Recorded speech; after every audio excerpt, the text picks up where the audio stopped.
Any seasoned comedian will tell you half the battle of stand-up is writing your material, while the other half is delivering it effectively on stage. In this video, we're going to focus on the latter half.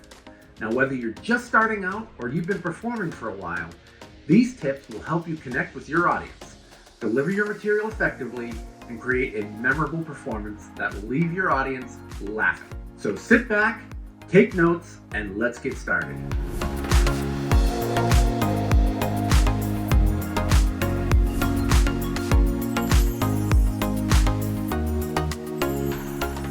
Welcome to my video on tips and tricks for the best results when performing on stage.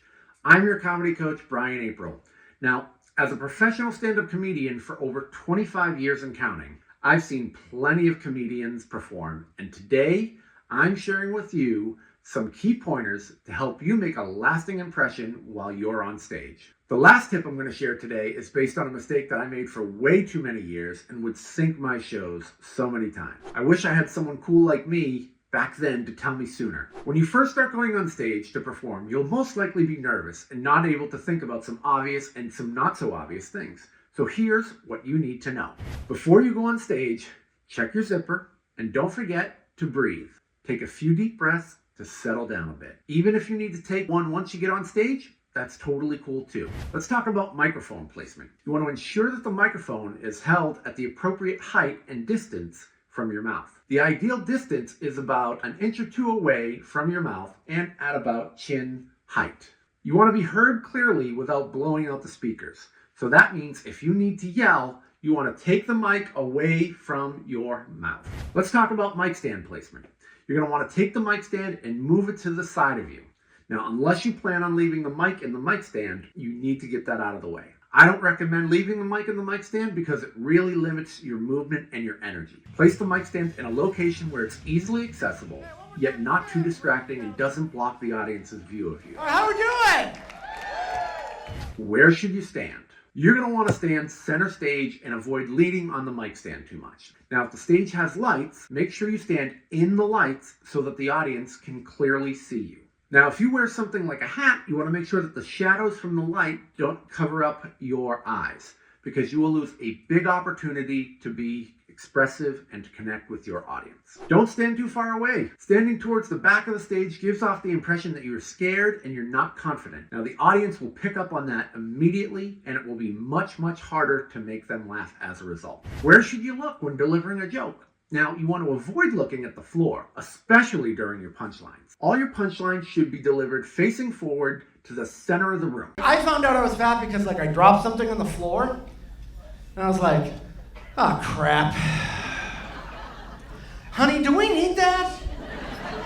You want to make sure to make eye contact with the audience. It's a great way to connect with them and make them feel like you're talking directly to them. Now, if you're uncomfortable making eye contact, a little tip is to look right here. They won't know the difference. You want to speak clearly and project your voice so that you can be heard throughout the room.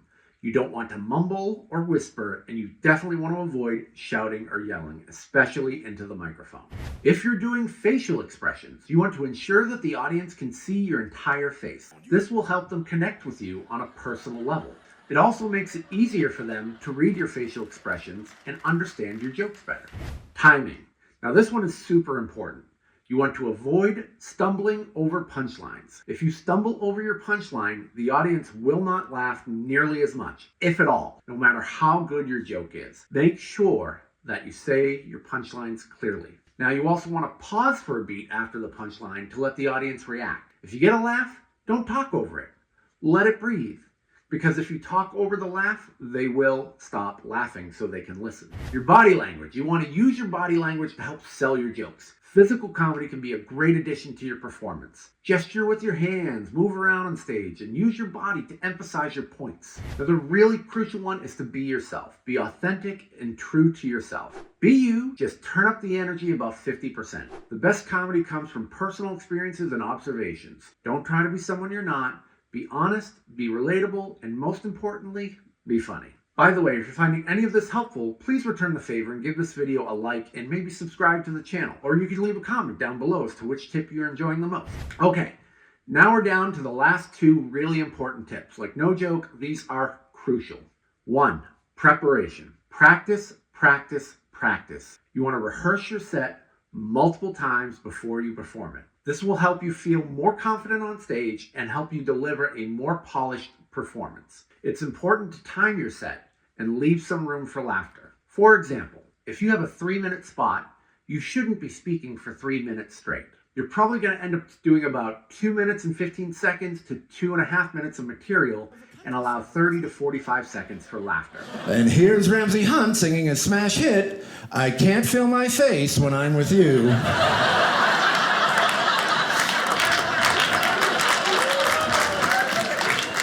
Now here's the tip that I wish that I had learned way earlier than I did. Do not rush to get all your material in.